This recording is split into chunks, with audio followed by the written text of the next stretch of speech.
नमस्कार, अब दुनिया के फटाफट बुलेटिन में आप सभी का स्वागत है। नजर डालेंगे आज के खास खबरों पर। ईरान इसराइल युद्ध के बीच ईरान में फंसे 10,000 भारतीय, इनमें ज्यादातर छात्र। इनको औरंगजेब, तुर्कमेनिस्तान और अफगानिस्तान के रास्ते सुरक्षित निकाला जाएगा। भारत में 16वीं जनगणना के लिए अधिसूचना जारी। लद्दाख जैसे बर्फीले क्षेत्र में जनगणना 1 अक्टूबर 2026 से तथा देश के बाकी हिस्सों में 1 मार्च 2027 से की जाएगी जनगणना। पिछली बार 2011 में हुई थी जनगणना। Ahmedabad air India plane crash में मारे गए लोगों के शव की पहचान करना चुनौती बन गया है। एक ही बॉडी बैग में 2 सिर मिले हैं, यानी पूरी डीएनए जांच प्रक्रिया को फिर से दोहराना पड़ेगा। इस प्रक्रिया में करीब 72 घंटे का समय लगता है। अहमदाबाद विमान हादसे में 4 दिनों में 250 शवों का डीएनए सैंपल लिया गया। अब तक 99 डीएनए मैच हो गए हैं। इनमें से 64 शव उनके परिजनों को सौंप दिए गए हैं। इस हादसे में कुल 275 लोगों की मौत हुई थी।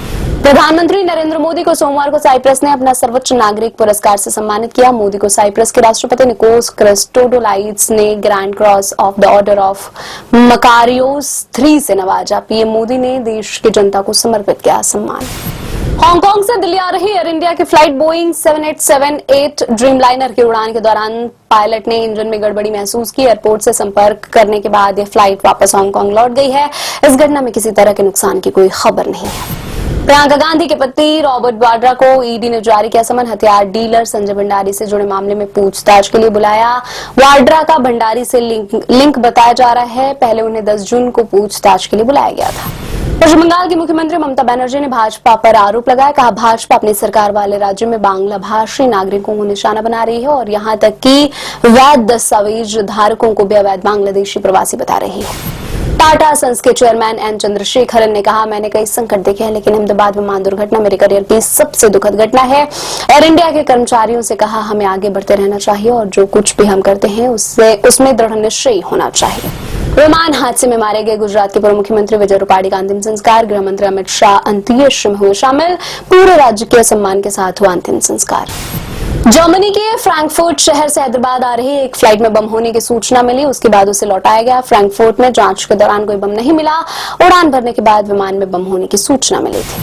हरदोई जिले में एक पेट्रोल पंप पर विवाद के बाद एक युवती द्वारा कर्मचारी के ऊपर कथित रूप से रिवॉल्वर तानने के मामले में प्राथमिकी दर्ज की गई। पुलिस ने बताया, यह घटना रविवार रात बलग्राम कस्बे में सांडी रोड पर स्थित पेट्रोल पंप पर उस समय की है जब वहां सीएनजी भरवाने आए एहसान के परिवार के एक कर्मचारी से बहस हो गई। केदारनाथ के पास रविवार को हुए हेलीकॉप्टर हादसे के संबंध में उत्तराखंड सरकार ने आर्यन एविएशन प्राइवेट लिमिटेड के खिलाफ लापरवाही बरतने के आरोप में मुकदमा दर्ज किया। दुर्घटना में हेलीकॉप्टर में सवार पायलट समेत सभी 7 यात्रियों की मौके पर ही मृत्यु हो गई थी।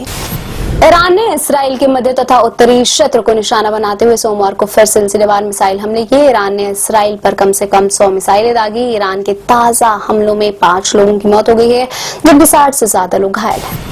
ईरान के सर्वोच्च नेता अली खामेनेई को परिवार सहित तेहरान के सबसे सुरक्षित ठिकाने लाविजान के एक बंकर में अंडरग्राउंड किया गया है। यह बंकर ईरान की सेना द्वारा संरक्षित है। बंकर ईरान के सुप्रीम लीडर के आधिकारिक आवास से करीब 16 किलोमीटर दूर स्थित है। ईरान पर इसराइल के हमले ने वित्तीय बाजार को हिला दिया है। इससे दुनिया में तेल की आपूर्ति बाधित होने का डर पैदा हो गया है। यह संकट ऐसे समय में शुरू हुआ है जब ट्रंप के टैरिफों की वजह से आर्थिक जगत में उथल पुथल मची हुई है। खाद्य वस्तुओं, विनिर्मित उत्पादों और ईंधन की कीमतों में नरमी के बीच मई में थोक मूल्य मुद्रास्फीति घटकर 14 महीने के सबसे निचले स्तर 0.3% पर आई। हालांकि भू राजनीतिक तनाव के कारण कीमतें फिर से बढ़ सकती हैं। शेयर बाजार में सप्ताह की शुरुआत तेजी के साथ सेंसेक्स 678 अंक चढ़कर 81,796 अंक पर हुआ बंद। निफ्टी 228 अंक की बढ़त के साथ 24,947 अंक पर हुआ बंद। साउथ स्टार प्रभास की फिल्म द राजा साहब का टीजर हुआ रिलीज। प्रभास की पहली हॉरर जॉनर की मूवी है द राजा साहब। फिल्म में संजय दत्त ने निभाया है विलन का किरदार। 5 दिसंबर को रिलीज होगी फिल्म। हरियाणा की मॉडल शीतल उर्फ सिम्मी चौधरी की गला रेतकर हुई हत्या। सोनीपत में नहर से मिली मॉडल की लाश। शीतल का बॉयफ्रेंड सुनील सोनीपत के अस्पताल में भर्ती है। बॉयफ्रेंड संग 2 दिन पहले एल्बम की शूटिंग के लिए निकली थी शीतल।